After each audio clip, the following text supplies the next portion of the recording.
ओम brim बृहस्पतये नमः। आज हम सब बृहस्पतिवार व्रत कथा का श्रवण करेंगे। देव गुरु बृहस्पति को बुद्धि और शिक्षा का कारक माना जाता है। गुरुवार को बृहस्पति देव की पूजा करने से धन, विद्या, मान, सम्मान, प्रतिष्ठा और कई अन्य मनोवांछित फल की प्राप्ति होती है। गुरुवार को भगवान बृहस्पति की पूजा का विधान है। गुरुवार के दिन व्रत और कथा सुनने से घर परिवार में सुख समृद्धि बनी रहती है। कथा के अनुसार प्राचीन काल की बात है। किसी राज्य में एक बड़ा प्रतापी और दानी राजा राज करता था। वह हर गुरुवार को व्रत रखकर दीन दुखियों की मदद करके पुण्य प्राप्त करता था। परंतु ये बात उसकी रानी को अच्छी नहीं लगती थी। वह न तो व्रत करती थी और न ही दान पुण्य में विश्वास रखती थी। इतना ही नहीं, वह राजा को भी ऐसा करने से मना करती थी। एक समय की बात है, राजा शिकार खेलने के लिए वन गए। घर पर रानी और दासी थी। उसी समय गुरु बृहस्पति देव साधु का रूप धारण कर राजा के दरवाजे पर भिक्षा मांगने आए। साधु ने जब रानी से भिक्षा मांगी तो वह कहने लगी, हे साधु महाराज, मैं इस दान पुण्य से तंग आ गई हूँ। आप कोई ऐसा उपाय बताएं जिससे कि सारा धन नष्ट हो जाए और मैं आराम से रह सकूं। इतना सुनकर बृहस्पति देव ने कहा, हे देवी, तुम बड़ी विचित्र हो। संतान और धन से कोई दुखी होता है क्या? अगर अधिक धन है तो इसे शुभ कार्यों में लगाओ। कुंवारी कन्याओं का विवाह कराओ। विद्यालय और बाग बगीचे का निर्माण कराओ, जिससे तुम्हारे दोनों लोग सुधरें। परंतु साधु की इन बातों से रानी को खुशी नहीं हुई। उसने कहा कि मुझे ऐसे धन की आवश्यकता नहीं है जिसे मैं दान दूं और जिसे संभालने में मेरा सारा समय नष्ट हो जाए। तब साधु ने कहा, अगर तुम्हारी ऐसी इच्छा है तो मैं जैसा तुम्हें बताता हूँ तुम वैसा ही करना। गुरुवार के दिन तुम घर को गोबर से लीपना, अपने बालों को पीली मिट्टी से धोना, राजा से हजामत बनाने को कहना, भोजन में मांस मदिरा का प्रयोग करना, कपड़े धोबी के यहाँ धुलने देना। इस प्रकार 7 बृहस्पतिवार करने से तुम्हारा समस्त धन नष्ट हो जाएगा। इतना कहकर साधु के रूप में बृहस्पति देव अंतर्ध्यान हो गए। साधु के अनुसार कई बातों को पूरा करते हुए रानी को केवल 3 बृहस्पतिवार ही बीते थे कि उसकी समस्त धन संपत्ति नष्ट हो गई। भोजन के लिए राजा का परिवार तरसने लगा। एक दिन राजा ने रानी से बोला कि हे रानी, तुम यहीं रहो, मैं दूसरे देश को जाता हूँ, क्योंकि यहाँ पर सभी लोग मुझे जानते हैं, इसलिए मैं छोटा कार्य नहीं कर सकता। ऐसा कहकर राजा दूसरे देश चला गया। वहाँ वह जंगल से लकड़ी काट कर लाता और शहर में बेचता। इस तरह वह अपना जीवन व्यतीत करने लगा। इधर राजा के परदेश जाते ही रानी और दासी दुखी रहने लगीं। एक बार रानी और दासी को 7 दिन तक बिना भोजन के रहना पड़ा। तो रानी ने अपनी दासी से कहा, हे दासी, पास ही के नगर में मेरी बहन रहती है। वह बड़ी धनवान है, तू उसके पास जा और कुछ ले आ, ताकि थोड़ी बहुत गुजर बसर हो जाए। दासी रानी की बहन के पास गई। उस दिन गुरुवार था और रानी की बहन उस समय बृहस्पतिवार व्रत की कथा सुन रही थी। दासी ने रानी की बहन को अपनी रानी का संदेश दिया, लेकिन रानी की बड़ी बहन ने कोई उत्तर नहीं दिया। जब दासी को रानी की बहन से कोई उत्तर नहीं मिला तो वह बहुत दुखी हुई और उसे क्रोध भी आया।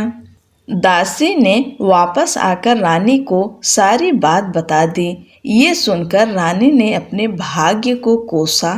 उधर रानी की बहन ने सोचा कि मेरी बहन की दासी आई थी, परंतु मैं उससे नहीं बोली, इससे वह बहुत दुखी हुई होगी। कथा सुनकर और पूजा समाप्त करके वह अपनी बहन के घर आई और कहने लगी, हे बहन, मैं बृहस्पतिवार का व्रत कर रही थी। तुम्हारी दासी मेरे घर आई थी, परंतु जब तक कथा होती है तब तक न उठते हैं और ना ही बोलते हैं, इसलिए मैं नहीं बोली। बताओ दासी क्यों आई थी? रानी बोली, बहन, तुमसे क्या छिपाऊं, हमारे घर में खाने तक को अनाज नहीं है। ऐसा कहते कहते रानी की आंखें भर आई। उसने दासी समेत पिछले 7 दिनों से भूखे रहने की पूरी बात अपनी बहन को बता दी। रानी की बहन बोली, देखो बहन, भगवान बृहस्पति देव सबकी मनोकामनाओं को पूर्ण करते हैं। देखो, शायद तुम्हारे घर में अनाज रखा हो। पहले तो रानी को विश्वास नहीं हुआ, पर बहन के आग्रह करने पर उसने दासी को अंदर भेजा तो उसे सचमुच अनाज से भरा एक घड़ा मिल गया। ये देखकर दासी को बड़ी हैरानी हुई। दासी रानी से कहने लगी, हे रानी, जब हमको भोजन नहीं मिलता तो हम व्रत ही करते हैं, इसलिए क्यों न इनसे व्रत और कथा की विधि पूछ ली जाए ताकि हम भी व्रत कर सकें। तब रानी ने अपनी बहन से बृहस्पतिवार व्रत के बारे में पूछा। उसकी बहन ने बताया, बृहस्पतिवार के व्रत में चने की दाल और मुनक्का केले की जड़ में अर्पित करें तथा दीपक जलाएं, व्रत कथा सुने और पीला भोजन ही करें। इससे बृहस्पति देव और भगवान विष्णु प्रसन्न होते हैं। व्रत और पूजा की विधि बताकर रानी की बहन अपने घर लौट गई। 7 दिन बाद जब गुरुवार आया तो रानी और दासी ने व्रत रखा। वह घुड़साल में जाकर चना और गुड़ लेकर आई। फिर उससे केले की जड़ तथा विष्णु भगवान की पूजा की। अब पीला भोजन की चिंता को लेकर दोनों बहुत दुखी हुई। चूँकि उन्होंने व्रत रखा था, इसलिए बृहस्पति देव उनसे प्रसन्न थे। वह एक साधारण व्यक्ति का रूप धारण कर 2 थालों में पीला भोजन दासी को दे गए। भोजन को पाकर दासी प्रसन्न हुई और फिर रानी के साथ मिलकर भोजन ग्रहण किया। उसके बाद वे सभी गुरुवार को व्रत और पूजन करने लगीं। बृहस्पति भगवान की कृपा से उनके पास फिर से धन संपत्ति आ गई, परंतु रानी फिर से पहले की तरह आलस्य करने लगी। तब दासी बोली, देखो रानी, तुम पहले भी इस प्रकार आलस्य करती थी। तुम्हें धन रखने में कष्ट होता था, इस कारण सभी धन नष्ट हो गया, और अब जब भगवान बृहस्पति की कृपा से धन मिला है तो तुम्हें फिर से आलस्य होता है। रानी को समझाते हुए दासी कहती है कि बड़ी मुसीबतों के बाद हमने यह धन पाया है, इसलिए हमें दान पुण्य करना चाहिए, भूखे मनुष्यों को भोजन कराना चाहिए और धन को शुभ कार्यों में खर्च करना चाहिए, जिससे तुम्हारे कुल का यश बढ़ेगा, स्वर्ग की प्राप्ति होगी और पितृ प्रसन्न होंगे। दासी की बात मानकर रानी अपना धन शुभ कार्यों में खर्च करने लगी, जिससे पूरे नगर में उसका यश फैलने लगा। उधर एक दिन राजा दुखी होकर जंगल में एक पेड़ के नीचे आसन जमाकर बैठ गया। वह अपनी दशा को याद करके व्याकुल होने लगा। बृहस्पतिवार का दिन था। एकाएक उसने देखा कि निर्जन वन में एक साधु प्रकट हुए। वह साधु वेश में स्वयं बृहस्पति देवता थे। लकड़हारे के सामने आकर बोले, हे लकड़हारे, इस सुनसान जंगल में तू इतना चिंता मग्न क्यों बैठा है? लकड़हारे ने दोनों हाथ जोड़कर प्रणाम किया और उत्तर दिया, हे महात्मा जी, आप सब कुछ जानते हो। मैं क्या कहूँ, यह कहकर रोने लगा और साधु को अपनी आत्मकथा सुनाई। महात्मा जी ने कहा, तुम्हारी स्त्री ने बृहस्पति के दिन बृहस्पति भगवान का निरादर किया है, जिसके कारण रुष्ट होकर उन्होंने तुम्हारी यह दशा कर दी है। अब तुम चिंता को दूर करके मेरे कहने पर चलो तो तुम्हारे सब कष्ट दूर हो जाएंगे और भगवान पहले से भी अधिक संपत्ति देंगे। तुम बृहस्पति के दिन कथा किया करो। 2 पैसे के चने मुनक्का लाकर उसका प्रसाद बनाओ और शुद्ध जल से लोटे में शक्कर मिलाकर अमृत तैयार करो। कथा के पश्चात अपने सारे परिवार और सुनने वाले प्रेमियों में अमृत व प्रसाद बांटकर आप भी ग्रहण करो। ऐसा करने से भगवान तुम्हारी सब मनोकामनाएं पूरी करेंगे। साधु के ऐसे वचन सुनकर लकड़हारा बोला, हे प्रभु, मुझे लकड़ी बेचकर इतना पैसा नहीं मिलता जिससे भोजन के उपरांत कुछ बचा सकूं। मैंने रात्रि में अपनी स्त्री को व्याकुल देखा है। मेरे पास कुछ भी नहीं जिससे मैं उसकी खबर मंगा सकूं। साधु ने कहा, हे लकड़हारे, तुम किसी बात की चिंता मत करो। बृहस्पति के दिन तुम रोजाना की तरह लकड़ियां लेकर शहर को जाओ। तुमको रोज से दुगुना धन प्राप्त होगा, जिससे तुम भली भांति भोजन कर लोगे तथा बृहस्पति देव की पूजा का सामान भी आ जाएगा। इतना कहकर साधु अंतर ध्यान हो गए। धीरे धीरे समय व्यतीत होने पर फिर वही बृहस्पतिवार का दिन आया। लकड़हारा जंगल से लकड़ी काट कर शहर में बेचने गया। उसे उस दिन और दिन से अधिक पैसा मिला। राजा ने चना, गुड़ आदि लाकर गुरुवार का व्रत किया। उस दिन से उसके सभी क्लेश दूर हुए, परंतु जब दोबारा गुरुवार का दिन आया तो बृहस्पतिवार का व्रत करना भूल गया। इस कारण बृहस्पति भगवान नाराज हो गए। उस दिन उस नगर के राजा ने विशाल यज्ञ का आयोजन किया तथा शहर में यह घोषणा करा दी कि कोई भी मनुष्य अपने घर में भोजन न बनावे न आग जलावे। समस्त जनता मेरे यहाँ भोजन करने आवे। इस आज्ञा को जो न मानेगा उसे फांसी की सजा दी जाएगी। इस तरह की घोषणा संपूर्ण नगर में करवा दी गई। राजा की आज्ञा अनुसार शहर के सभी लोग भोजन करने गए, लेकिन लकड़हारा कुछ देर से पहुंचा। इसलिए राजा उसको अपने साथ घर लिवा ले गए और ले जाकर भोजन करा रहे थे तो रानी की दृष्टि उस खूंटी पर पड़ी जिस पर उसका हार लटका हुआ था। वह वहां पर दिखाई नहीं दिया। रानी ने निश्चय किया कि मेरा हार इस मनुष्य ने चुरा लिया है। उसी समय सिपाहियों को बुलाकर उसको कारागार में डलवा दिया। जब लकड़हारा कारागार में पड़ गया और बहुत दुखी होकर विचार करने लगा कि न जाने कौन से पूर्व जन्म के कर्म से मुझे यह दुख प्राप्त हुआ है, और उसी साधु को याद करने लगा जो कि जंगल में मिला था। उसी समय तत्काल बृहस्पति देव साधु के रूप में प्रकट हुए और उसकी दशा को देखकर कहने लगे, अरे मूर्ख, तूने बृहस्पति देव की कथा नहीं करी, इस कारण तुझे दुख प्राप्त हुआ है। अब चिंता मत कर। बृहस्पतिवार के दिन कारागार के दरवाजे पर 4 पैसे पड़े मिलेंगे। उनसे तू बृहस्पति देव की पूजा करना, तेरे सभी कष्ट दूर हो जाएंगे।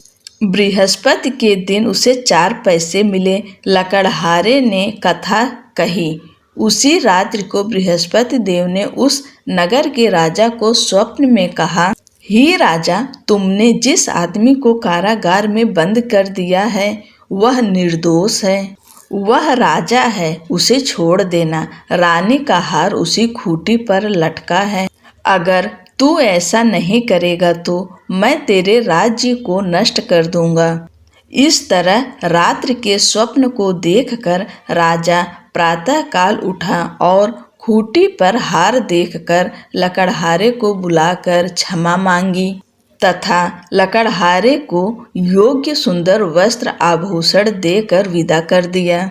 बृहस्पति देव की आज्ञा अनुसार लकड़हारा अपने नगर को चल दिया। राजा जब अपने नगर के निकट पहुंचा तो उसे बड़ा आश्चर्य हुआ। नगर में पहले से अधिक बाग, तालाब, कुएं तथा बहुत ही धर्मशाला, मंदिर आदि बन गई है। राजा ने पूछा, यह किसका बाग और धर्मशाला है? तब नगर के सब लोग कहने लगे, यह सब रानी और बांदी के हैं। तो राजा को आश्चर्य हुआ और गुस्सा भी आया। जब रानी ने यह खबर सुनी कि राजा आ रहे हैं तो उन्होंने बांदी से कहा कि हे दासी, देख, राजा हमको कितनी बुरी हालत में छोड़ गए थे। हमारी ऐसी हालत देखकर वह लौट न जाएं, इसलिए तू दरवाजे पर खड़ी हो जा। आज्ञा अनुसार दासी दरवाजे पर खड़ी हो गई। राजा आए तो उन्हें अपने साथ लिवा लाई। तब राजा ने क्रोध करके अपनी रानी से पूछा कि यह धन तुम्हें कैसे प्राप्त हुआ है? तब उन्होंने कहा, हमें यह सब धन बृहस्पति देव के इस व्रत के प्रभाव से प्राप्त हुआ है। राजा ने निश्चय किया कि 7 रोज बाद तो सभी बृहस्पति का पूजन करते हैं, परंतु मैं प्रतिदिन दिन में 3 बार कहानी तथा रोज व्रत किया करूँगा। अब हर समय राजा के दुपट्टे में चने की दाल बंधी रहती तथा दिन में 3 बार कहानी कहता। एक रोज राजा ने विचार किया कि चलो अपनी बहन के यहाँ हो आए। इस तरह निश्चय कर राजा घोड़े पर सवार हो अपनी बहन के यहाँ को चलने लगा। मार्ग में उसने देखा कि कुछ आदमी एक मुर्दे को लिए जा रहे हैं। उन्हें रोक कर राजा कहने लगा, अरे भाइयों, मेरी बृहस्पति देव की कथा सुन लो। वे बोले, लो, हमारा तो आदमी मर गया है, इसको अपनी कथा की पड़ी है।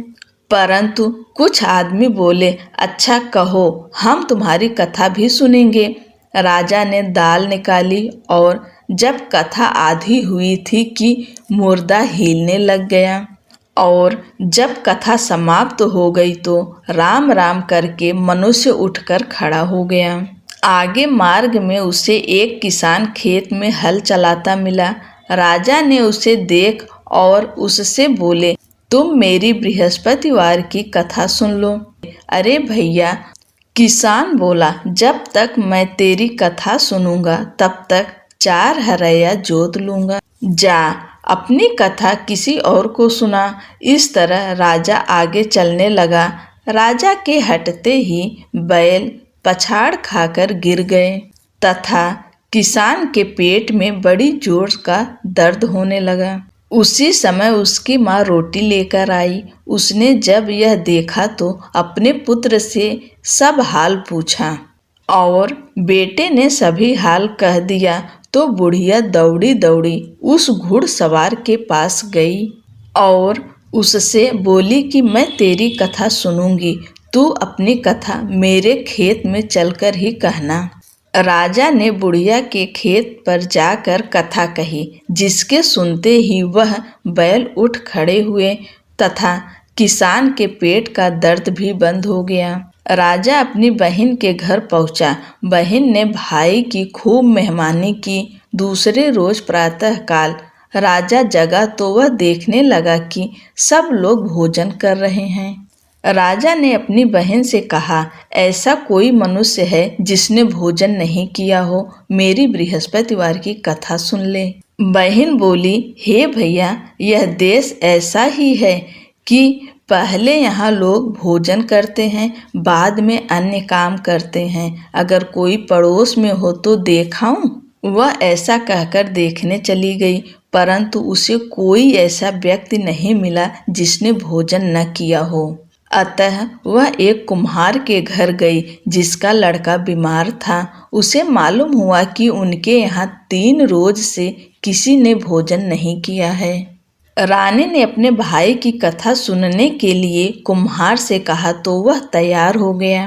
राजा ने जाकर बृहस्पतिवार की कथा कही, जिसको सुनकर उसका लड़का ठीक हो गया। अब तो राजा की प्रशंसा होने लगी।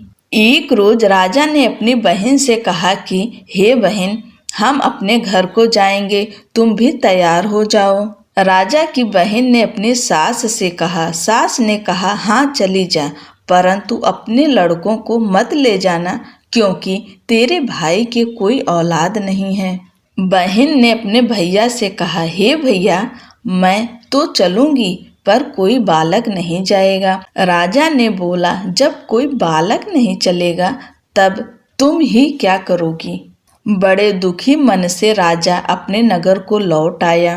राजा ने अपनी रानी से कहा, हम निर्वंशी हैं, हमारा मुंह देखने का धर्म नहीं है और कुछ भोजन आदि नहीं किया। रानी बोली, हे प्रभु, बृहस्पति देव ने हमें सब कुछ दिया है, वह हमें औलाद अवश्य देंगे। उसी रात को बृहस्पति देव ने राजा से स्वप्न में कहा, हे राजा उठ, सभी सोच त्याग दे, तेरी रानी गर्भ से है।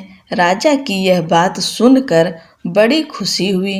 9वें महीने में उसके गर्भ से एक सुंदर पुत्र पैदा हुआ। तब राजा बोला, हे रानी, स्त्री बिना भोजन के रह सकती है, पर बिना कहे नहीं रह सकती। जब मेरी बहन आवे तुम उससे कुछ कहना मत। रानी ने सुनकर हाँ कर दिया। जब राजा की बहन ने यह शुभ समाचार सुना तो वह बड़ी खुश हुई तथा बधाई लेकर अपने भाई के यहाँ आई। तब रानी ने कहा, घोड़ा चढ़कर तो नहीं आई, गधा चढ़ी आई। राजा की बहन बोली, भाभी, मैं इस प्रकार न कहती तो तुम्हें औलाद कैसे मिलती। बृहस्पति देव ऐसे ही हैं, जैसी जिसके मन में कामनाएं हैं सभी को पूर्ण करते हैं। जो सद्भावना पूर्वक बृहस्पतिवार का व्रत करता है एवं कथा पढ़ता या सुनता है, दूसरों को सुनाता है, बृहस्पति देव उसकी सभी मनोकामनाएं पूर्ण करते हैं। बोलो बृहस्पति देव भगवान की जय। भगवान विष्णु, माँ लक्ष्मी की जय। जय श्री कृष्ण। राधे राधे।